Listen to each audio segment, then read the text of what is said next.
Bonjour les toqués des Tic Tac. Comme l'année dernière, on a rendez-vous avec les prix Talent Horloger de demain organisés par Cartier. On va aller voir le jury, les œuvres et puis évidemment la remise des prix. À vous de décider pour qui vous auriez voté. Bonjour Franck Sansé. C'est ici. Vous êtes attendu par les membres du jury. Tant mieux, parce qu'à l'intérieur, c'est peut-être climatisé, mais il fait tellement beau, on y va.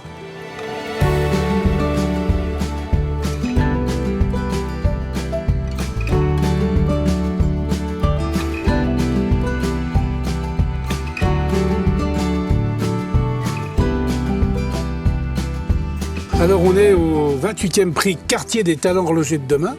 Oui. Et on est avec deux membres du jury qui étaient composés de 5 personnes. On est avec Nathalie Marielloni. Oui. La conservatrice. Elle se moque parce que j'ai mis 1 heure pour répéter son nom. La conservatrice du Musée international d'horlogerie.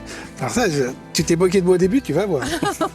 Et on est avec Pascal Rafsaud, évidemment le vice-président de la FHH, d'où on se connaît depuis des années. Ah oui. La FHH, qui est donc la fondation de la haute horlogerie, organisateur de plein d'événements, dont à Paris en octobre, je crois. Bientôt à Paris de nouveau. Voilà, au mois d'octobre. Si on peut, on y sera. Et si on ne peut pas, eh ben, on en parlera quand même. Voilà. Et puis ton musée, on ira le voir un jour. Il faut oui, voir t'inquiète pas, on va aller voir ton C'est le musée. plus important dans l'horlogerie. Bon, mais là, on est pour parler des prix Cartier, donc des talents horlogers de demain.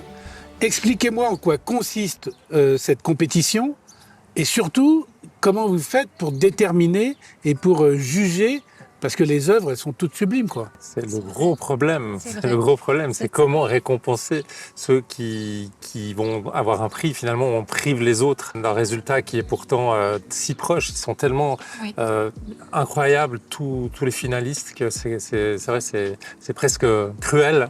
Oui, c'est cruel, surtout pour un travail d'école, parce qu'ils sont tous apprentis ou techniciens.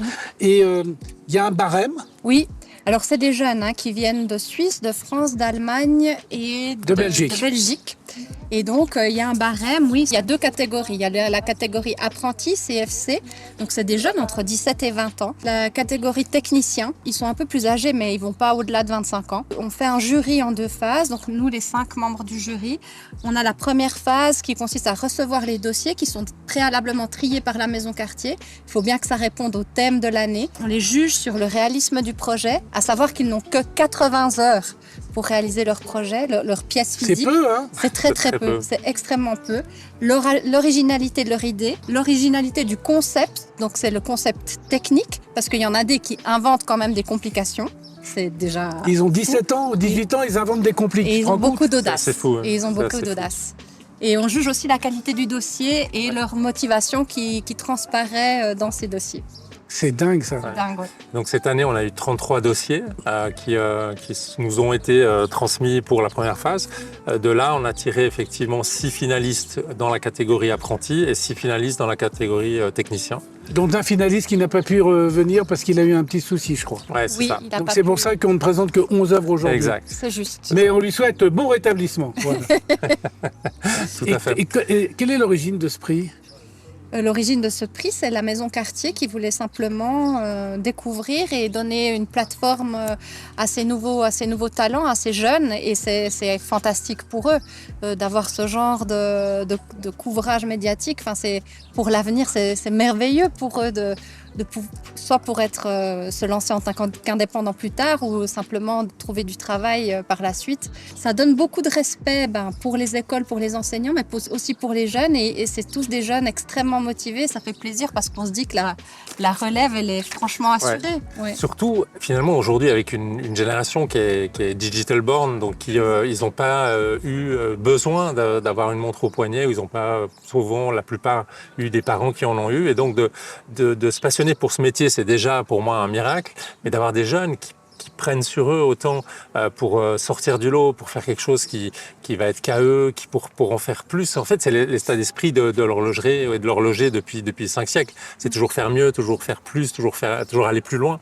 Et en fait, de perpétuer cette tradition, c'est génial de voir toute cette énergie, c'est assez dingue. C'est vraiment l'intelligence de la main dans ce qu'il y a de plus primitif du terme. Et puis c'est aussi assez bluffant parce que ils viennent quand même, c'est des horlogers, ils n'ont pas de cours de diction, voilà, c'est la première fois qu'ils se présentent. Ah bah pour attends, la je vais les plupart passer à la question après, devant tu vas le voir. jury. Je vais Mais tous c'est aller les voir. Mais ils sont d'une maturité fantastique. Je ne sais pas si moi, à 17 ans, j'aurais eu cet aplomb-là et cette maturité-là, d'autant plus de présenter ce qu'il y a présenté devant nous. On peut être, on est très bienveillant, mais On est gentil, mais c'est quand même impressionnant. Bah oui. D'ailleurs, je me rappelle d'un candidat qui avait un peu des problèmes pour respirer. On a essayé de le mettre à Mais l'aise. c'est impressionnant. Bah oui, parce que Bien c'est la sûr. première fois qu'ils ont quelque part un grand Bien orage comme sûr. ça, avec des enjeux pour eux, comme tu disais. Certains, ça va peut-être lancer leur carrière, donc ils jouent gros.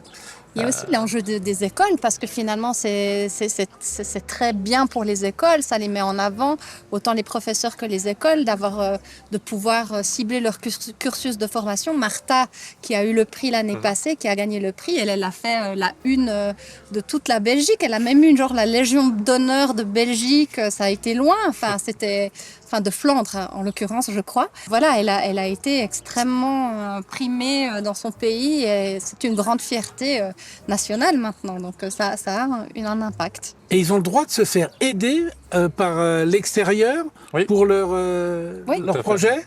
Alors déjà, ils ont un budget assez ridicule 500 de francs. 500 francs. 500 francs 500 francs suisses, quand même, non dévalués. Ça, c'est très peu. Et ils peuvent se faire... Alors, ils sont le mentorat de leur professeur, a priori. Et puis après, suivant le réseau, Ils vont chercher suivant le des travail, aides. ils vont chercher des aides. Et on disait, certains ont fait quasiment tout eux-mêmes et d'autres étaient plus des project managers à essayer de faire travailler les sous-traitants, la même chose que ça se faisait il y a des siècles dans la fabrique genevoise ou dans l'établissage. Et c'est à assez fait. intéressant de... Oui, ça nous a beaucoup impressionné. C'est cette force de persuasion finalement, parce qu'avec 500 francs, on fait même pas un cadran aujourd'hui. Donc la personne, par exemple, qui est allée chez le meilleur ouvrier de France pour faire souffler son dôme en verre, il a eu l'aplomb d'y aller et de lui demander De lui faire gratuit.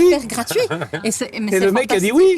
C'est très émouvant pour nous de se dire, ben voilà, il y a quelque chose derrière. C'est une motivation qui transpire et c'est vraiment l'audace, la jeunesse. Et moi, je ne sais pas si j'oserais faire ça à son budget. Et toutes ces œuvres, après, elles font quoi? Elles font le tour du monde, elles restent chez Cartier, elles sont visibles Elles- dans les écoles. Elles sont visibles au Musée international d'horlogerie. Ah bah tiens ah bah, Tous les chemins Ah mènent bah au musée tiens. international d'horlogerie. de la Chaux-de-Fonds. Les C'est deux. un musée à la Chaux-de-Fonds, il faut aller le voir. Oui, Il y a il faut venir. une des plus belles collections horlogères du monde. Oui, la plus complète de l'histoire de la mesure du temps, du monde, en effet. Ah bah dis donc. Oui, il faut venir. Les deux gagnants, les deux lauréats seront pendant une année entière exposés au Musée international d'horlogerie.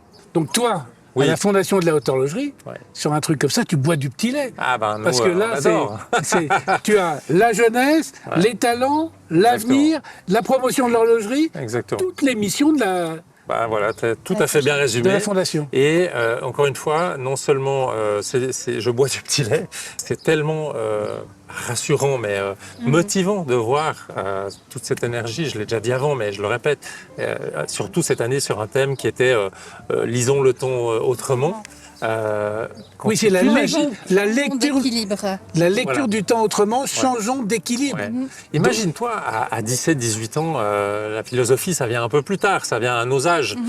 Mais on a vu des œuvres de jeunes qui avaient fait une vraie recherche et une vraie démarche philosophique, culturelle, Historique. Ouais, c'est assez dingue. Absolument, Vraiment, la ouais. profondeur de recherche, elle n'est pas juste l'objet technique ou artistique, elle est aussi dans la signification, dans sublimer l'objet avec une dimension supplémentaire. tout Et à à cet fait. âge-là, c'est vraiment pas donné. Ah, faut faire vite, la cérémonie va Aïe, bientôt aïe, aïe. commencer. Vas-y, Non, dis ton je dernier voulais mot. juste dire que le niveau de bienfacture cette année est particulièrement impressionnant. Élevé. Oui, élevé.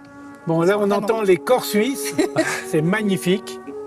Et ça veut dire que nous sommes attendus pour la remise des prix. On ne va certainement pas la manquer. Et c'est pas les Pour deux, les les deux membres du jury ne vont certainement pas la manquer. Eh ben, on va aller voir qui a gagné. Mais avant ça, voici tous les compétiteurs et tous les horlogers qui ont une chance de gagner ce soir.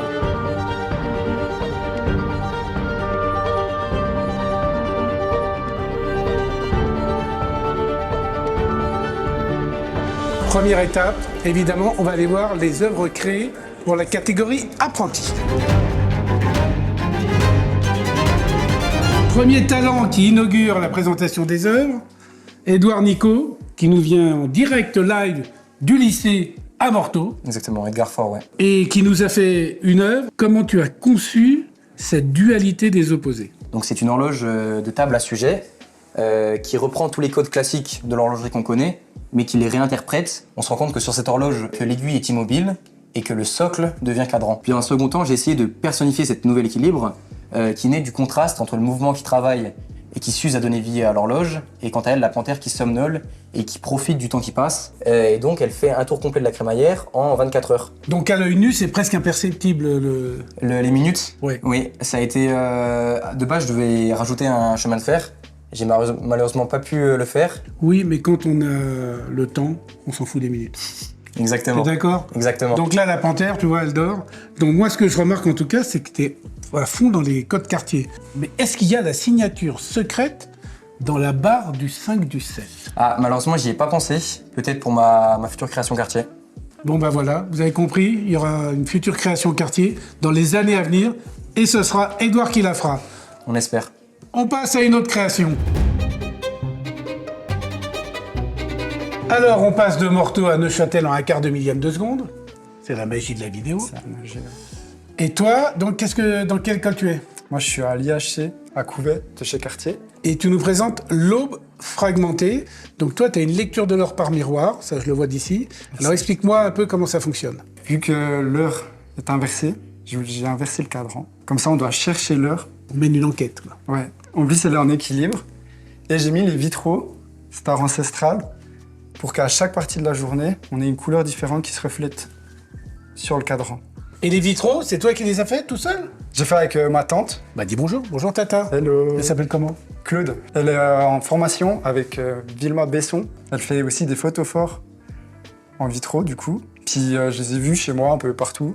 Puis je me suis dit, pourquoi pas lier les deux arts, l'horlogerie et les vitraux. Donc t'as une œuvre transparente qui change de visage en fonction de la lumière du jour. C'est ça. Bon, l'aube fragmentée, Valérian Fèvre. À vous de choisir après, hein. On va vous montrer toutes les œuvres. Lesquelles, selon vous, vont gagner ce soir? Parce que moi, je ne le sais pas, lui ne le sait pas, personne ne le sait, tout le monde tremble. Bon, bravo en tout cas, c'est Merci magnifique. Maintenant, direction la Belgique avec Leila Sluismans. Oui. C'est bien dit? Oui. Formidable. Qui a créé Nymphéa. Alors, Nymphéa, c'est quoi? Donc le nom scientifique du nénuphar. C'est donc une pendule qui va s'ouvrir et se refermer sur un cycle de 2 heures. Et en son cœur, on peut voir à travers qu'il s'y cache un petit cadran. Et donc pour lire l'heure, il faut la chercher. C'est un cadran d'émail? Exactement. T'as vu, j'ai l'œil. Hein. Et pourquoi toutes les 2 heures? J'aurais pu en faire plus, j'aurais pu en faire moins. J'avais trouvé 6 pétales, je trouvais ça joli. Pas trop, pas trop peu. Et donc si on divise 12 par 6, ça fait 2, donc 2 heures. Et les pétales, ils sont en quoi? Parce que ça a l'air très très très fin, très minutieux. Ils sont super fins, c'est en résine époxy. Donc j'ai réalisé moi-même le moule et les pétales. Et combien de pétales t'as cassé avant de les faire tous? Franchement, aucune. Du premier coup, t'as tout fait? Oui. Bah bravo. Bon bah vous voyez, là c'est une pendule à système. Je sais pas comment ils s'arrangent pour avoir comme ça autant d'aide. Tu l'as fait toute seule ou tu t'es fait aider? Je l'ai fait principalement toute seule. Le cadran, j'ai été aidée par une émailleuse. Et le socle, c'est mon mentor qui travaille un peu le bois qui l'a réalisé. Bon, une émailleuse, on est encore dans les métiers d'art. Merci Leïla, formidable. Alors là, on retourne à Morteau. Alors Raphaël Petit par le nom, mais grand par la création. Merci. Parce que là, la vacillante, tu m'as fait un truc, moi ça m'intrigue. Donc tu vas m'expliquer ce que c'est. Vas-y. Donc c'est une pendule de bureau à 12 faces, toutes les heures. La face bascule pour indiquer une nouvelle heure gravée sur chaque face. Ça bascule tout seul? Oui. C'est un contrepoids qui fait que ça se bascule? Le mouvement à l'intérieur, il y a un contrepoids dedans, exactement. Donc ça veut dire que tout au long de la journée, ça va faire ça et ça va tourner autour de l'axe qu'elle a. Exactement. Qu'est-ce qui t'a donné l'idée de faire ça, toi? Je voulais que la totalité de l'objet bouge et la forme conique, c'était la plus simple. Comme changeons d'équilibre, je voulais pas juste d'une pendule plutôt basique, je voulais un objet qui soit ludique à regarder. Et je trouvais qu'une pendule qui bouge toute seule, c'était assez ludique à regarder. À l'heure pile, au passage. Ça dérive plus 5-10 minutes, ça dépend. Oui, mais bon... oui, c'est assez précis quand même. La vacillante. Mais où est-ce qu'ils vont chercher tout ça, franchement? Merci pour ta présentation, magnifique. Merci à toi. Le jury, bon courage pour savoir qui est le meilleur. Aymeric Peters, donc, qui vient de Belgique. Tu as une clé avec un magnifique logo WC Cartier. Explique-nous un peu pourquoi le silence choisi.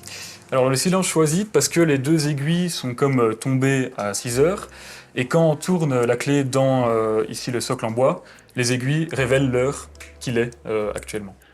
Donc on a un mouvement qui fonctionne en arrière-plan et avec la clé on choisit ou non d'afficher l'heure sur le cadran. On a aussi un cadran régulateur. Donc ça ajoute une petite subtilité. J'ai eu cette idée en cours parce que le jour où j'ai appris qu'on pouvait donc participer à ce prix, on voyait les chronographes. Et on avait vu les rattrapantes avant. Et donc j'ai mixé en fait le principe du chronographe, de la remise à zéro, donc comme ici, en position off on va dire. Et la rattrapante, quand on tourne la clé dedans, les aiguilles s'alignent à l'axe qui est en mouvement avec le mouvement du coup derrière. Donc tu as une mémoire horaire et c'est exactement comme la rattrapante qui se fige et qui rattrape. C'est exactement ça. Et ils sont forts, hein?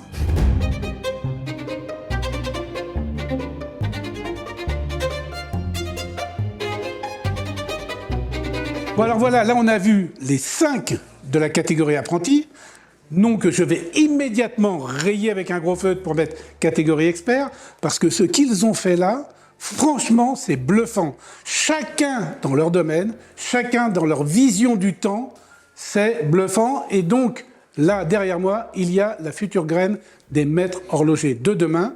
Donc, dès qu'ils vont ouvrir leur propre marque en tant qu'horloger indépendant, ou quand ils iront créer dans une grande manufacture, au hasard Cartier, par exemple, mais c'est vraiment le hasard, eh bien, c'est sûr que leurs créations auront des succès. Et il faudra être les premiers à les acheter parce que les cotes, elles montent après. Vous avez compris? Maintenant, on passe de l'autre côté. Il y a 6 œuvres à découvrir et on est dans la catégorie technicien. Et on commence par Théo Télès, Templum Temporis. C'est ça. Donc le Temple du Temps, inspiré du salon de Cartier à la Watch Wonders 2025, donnait cette impression de plonger dans l'univers Cartier, donc avec une pendule qui s'inspire donc de la tour de Pise avec cette forme circulaire et ses différents étages, ainsi que de l'église de la Madeleine à Paris avec vraiment cet aspect temple et ses colonnes. Les colonnes. Inspiration Pise. C'est ça, donc... Mais c'est pas de travers. J'ai préféré la faire droite pour vraiment représenter l'équilibre. Donc on est sur un affichage de la minute, donc mystérieuse, comme la mystérieuse de Cartier. Et la partie un peu innovante est sur l'affichage de l'heure, avec du coup une cam qui vient élever des piliers un à un pour indiquer l'heure. Ah d'accord, donc tu as 12 piliers. C'est ça. C'est dans les petits ronds qui sont au milieu du cercle qui montent les uns derrière les autres. C'est ça. Donc ils passent à travers les colonnes et qui s'élèvent de 5 mm et qui redescendent ensuite. Juste prendre l'inspiration des formes circulaires et des étages de la tour de Pise. Formidable. Bon, bah, Théo Télès, je souhaite que ça soit toi qui gagne, mais je le dis à tout le monde. Hein, parce qu'évidemment, vous allez tous, il y en a un parmi vous qui va gagner ce soir. En tout cas, bravo, et on va faire le reste. Yvan Ruot. Oui. Yvan, qui nous présente l'œuvre Cinéris. De quelle école t'es? Je suis de l'école de Rennes, donc Jean Jaurès. Raconte un peu comment elle fonctionne, ton horloge. Pour le guillochage, excuse-moi de t'interrompre, le guillochage, il est dingo. T'as fait ça au laser? Non, j'ai fait ça en bloquant une fraiseuse pour bloquer la tête rotative, qui me permet de pouvoir manuellement venir enlever de la matière pour créer ces petites T'as fait un squelettage à la fraiseuse? Un guillochage, ouais. Mais t'es malade, toi. Donc le principe de Cinéris, c'est que en fait, elle vient un peu osciller comme un culbuto. Le corps oscille et le mouvement à l'intérieur, lui, reste fixe. Ce qui me permet d'avoir une lecture du temps toujours optimale. Donc pour ce faire, j'ai des balourds au fond qui me permettent de, voilà, en poussant, avoir ce côté oscillation. Et le mouvement est pris dans un roulement à billes qui est directement ancré dans des plaques de verre. Et donc en plus, pour le côté lecture de l'heure un peu différente, j'ai opté pour une double rétrograde. Donc quand même, donc le truc très horloger. Évidemment. Oui, un petit côté... Un petit côté horloger, quand même, on n'est pas dans les mouvements simples, quoi. Non. Il faut une petite complication. Oui, sinon c'est pas drôle. Vous avez vu? Ça, c'est les horlogers de demain. Il arrive que parfois, le lac de Neuchâtel soit identique à un polymiroir. Eh bien, avec Adrien Stefanelli, pas du tout. Parce que lui, il a fait tomber une goutte d'eau pour transformer la surface du lac en écho. Et écho, c'est le nom de ta création. Alors, explique-nous comment ça marche. Donc l'idée c'est vraiment de voir le temps différemment, d'arrêter de le voir comme un minuteur où on voit le temps vraiment qui passe comme sur un cadran. Du coup j'ai retiré le cadran, les aiguilles, et j'ai mis une sonnerie au passage à l'intérieur de la goutte. Donc toutes les heures ça va venir sonner et ça va faire le ding de la goutte qui vient taper contre le socle massif. Et on se laisse couler par le temps. Toutes les heures on se dit ah bah 1 heure est passée. Donc c'est une réinterprétation de la répète minute, toi, que tu me fais là. La clé de remontage et la clé de mise à l'heure. Elles sont hyper lourdes, elles sont en quoi? Elles sont en laiton. Donc là aussi c'est du laiton, intérieur en bois et donc patiné en bleu. Et à l'intérieur, t'as un petit marteau? C'est ça, un petit marteau qui vient Mais un taper marteau comme sur une répète, quoi. Ouais, bah c'est un marteau qui vient taper sur une cloche de pendule de Paris. Eh bien voilà, encore un des génies de l'école de Rennes. Raconte-moi, c'est quoi cet instant Arthur Choquet qui nous a fait quand même une réinterprétation du réverbère parisien et du style haussmannien? L'idée vient de changeant d'équilibre. Donc l'idée c'était d'avoir 2 sujets. Ici on voit un personnage donc, qui est fixé dans un instant, ainsi que donc, le luminaire, donc le temps défile. On a 2 axes donc, qui partent donc, en fait, de la base. Ah oui, t'as le mécanisme en bas là. C'est ça. Et le dessous d'ailleurs, on voit pas, mais il est... c'est là que ça se remonte? Gratté. C'est ça, exactement. Donc c'est venu assez naturellement d'utiliser des cylindres. Je trouvais ça plus esthétique, plus fin, plus sobre. Bravo, et ton personnage, il a une symbolique? C'est qui? Donc pas forcément, c'est pour représenter un peu Paris, la ville de la mode. Ce qu'il faut savoir aussi, c'est que en fait, le personnage est complètement interchangeable en fait. L'objectif c'était de créer en fait différents modèles. Pour le prochain, tu seras gentil, tu me mettras une veste bleue, une chemise blanche et une pochette. On peut faire ça. Tu peux faire ça? On peut. Il est bien ce Arthur, bravo. Bon bah écoutez, on va maintenant aller voir le prochain technicien, mais je dois avouer que vos créations, elles m'enchantent. Merci. Merci beaucoup. Bon alors là, on arrive évidemment sur une des créations qui a médusé le jury. Et c'est normal, t'as vu, t'as compris, il y a marqué Médusé. Oui. Médusé, c'est le nom de sa création. Je suis avec Adam Deroche. Et surtout, je voudrais savoir si t'es un amoureux de Salvatore Dali pour me faire une pendule molle, comme si c'était une glace qui avait fondu au soleil. D'où t'es venue cette idée? Comme le temps est inexorable, j'ai voulu le représenter sur une horloge qui fond comme le temps qui passe. Et on ne sait pas quand est-ce qu'elle va s'arrêter de fondre. C'est ça un peu. Oui, t'es philosophe, toi, ou quoi? Mais c'est rigolo. Et puis, je trouve que ta pendule et tes aiguilles, elles sont absolument magnifiques. Donc là, on a à l'intérieur, tu as mis donc le mouvement Cartier qu'on t'a donné, que tous les élèves ont eu le même pour participer. Mais il y a aussi une petite complication, si je puis dire. Ah, vas-y. Ce sont en fait les chiffres qui tournent et pas les aiguilles. Mais pourquoi tu le dis pas plus tôt? Elles sont fixes. Bah pourquoi tu le dis pas plus tôt? Voilà. T'as mis les aiguilles à 10h10. Voilà, elles sont fixes et ce sont les chiffres qui tournent par rapport aux aiguilles pour montrer l'heure. Et le nom? Alors vas-y, pourquoi le nom? Cela fait référence à Méduse, qui est une figure mythologique grecque et qui, d'un seul regard, figeait la personne, on elle croisait le regard. Et donc là, c'est un peu comme si l'horloge, comme si elle coulait et d'un coup, elle s'était figée. Merci, tu m'as simplement médusé. Et puis après, on verra bien les résultats. Bravo en tout cas à toi. Merci Adam. On est avec Romain Pinat. Alors Romain, il nous a fait une montre de juge.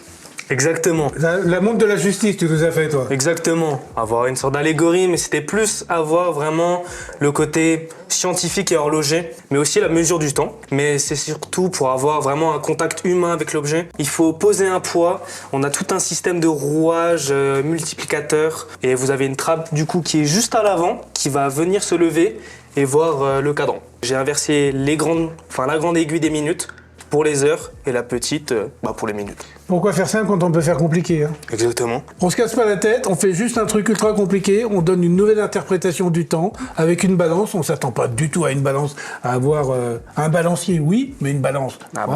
Toujours être original. Voilà. Parce que sinon, monotone, c'est pas bon. Hein. Et maintenant, tu sais ce qu'on va faire? On va aller voir qui a gagné. Magnifique. Bonne idée, hein? De toute façon, vous avez tous gagné à vous faire connaître. Et franchement, toi, tu as fait une création de poids. Magnifique. Poids, balance. Ouais. Beau jeu de mots. Je retiens. Allez, on y va.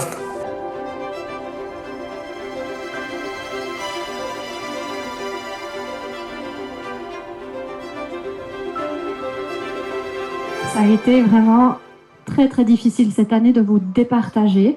Alors à la première place, j'ai l'immense privilège d'annoncer Emeric Peters. Bravo. Bravo Emeric.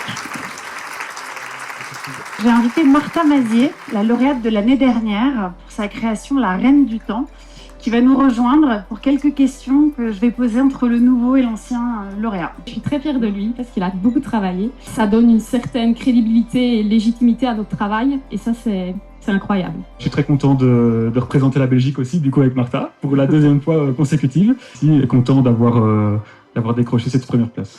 Félicitations à vous aussi. Et la première place, donc ce sera Arthur Choquet.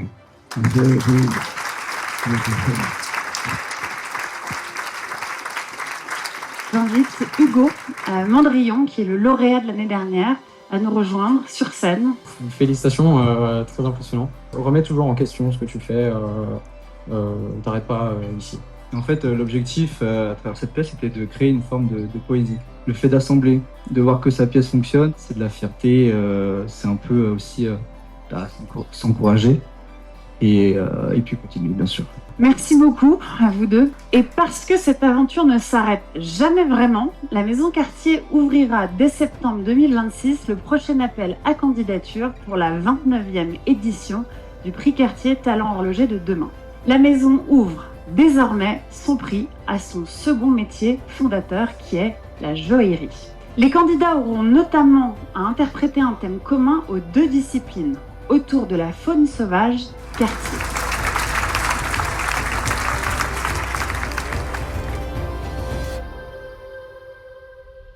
Bon, c'est toujours sympa de se retrouver avec Paul Mickel après un événement dans lequel la presse est conviée. Alors, qu'est-ce que tu as pensé des créations des lauréats? Moi, j'ai quand même été assez bluffé, sachant qu'on parle de jeunes horlogers en formation qui sont lycéens, 17 et 20 ans, donc très jeunes. Moi, j'ai été particulièrement surpris par la facilité avec laquelle ils ont réussi à mettre en mots, à expliquer leur démarche. La philosophie qui est derrière, leur conception du temps, elle était unique pour chacun d'entre eux. Et surtout, je les ai trouvés vraiment passionnés. Gentils, sympathiques, enthousiastes. Ultra créatifs. Et ça fait vraiment plaisir de voir que derrière ce monde un peu feutré, parfois... je dirais pas poussiéreux, puisque c'est pas le cas, mais un peu classique, un peu académique. Un peu parfois trop classique. Ça insuffle une vraie créativité, quoi. Ça insuffle une jeunesse. Et moi, je suis content que ce prix commence à prendre la lumière. Une grande maison comme Cartier qui prend le temps de faire un mentorat sur ce genre de choses. Je pense que c'est exactement ce qu'il faut faire. Bon, la seule chose, j'ai pas vu si leurs créations, si quand elles étaient arrêtées, elles donnaient l'heure exacte 2 fois par jour. T'as vu ça, toi, ou pas? Alors, certaines oui, certaines non. Ouais, voilà. Parce que suivant les complications, elles ne peuvent donner l'heure qu'une fois par jour. Voilà. Et bien, ce sera le mot de la fin. Merci à Paul. Bravo à tous les candidats. Bravo aux lauréats, bien sûr. Mais tous, ils méritaient de gagner. Parce que tous, ils ont été très créatifs. Je suis assez d'accord. Restez connectés. Et surtout, lisez The Good Life.